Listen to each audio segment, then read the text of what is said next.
বন্ধুরা, মেয়েটির কথাগুলো একেবারে হৃদয়ের গভীরে গিয়ে লাগে, হৃদয়কে স্পর্শ করে, হৃদয়কে নাড়া দেয়, মন প্রাণ বিগলিত করে।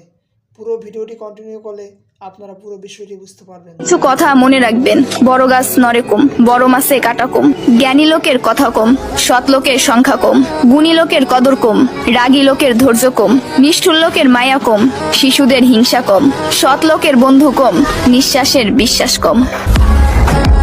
টাকার গরম, ক্ষমতার দাপট, সম্পত্তির অহংকার, রূপের বড়াই, এগুলা রাখবে কই? আমার জানা মতে কাফনের তো কোনো পকেট হয় না। একদিন আফসোস করবেন, জীবন শেষ হয়ে গেল কিন্তু কোনো নেক কাজ করা হলো না। আজ শরীরে শক্তি আছে কিন্তু ইবাদত করার ইচ্ছা নাই। এমন একদিন আসবে সামনে, ইবাদত করার ইচ্ছা হবে কিন্তু শরীরে কোনো শক্তি থাকবে না, একটা সেজদা দেওয়ার ক্ষমতা থাকবে না। এখনো সময় আছে, তওবা করে ফিরে আসুন।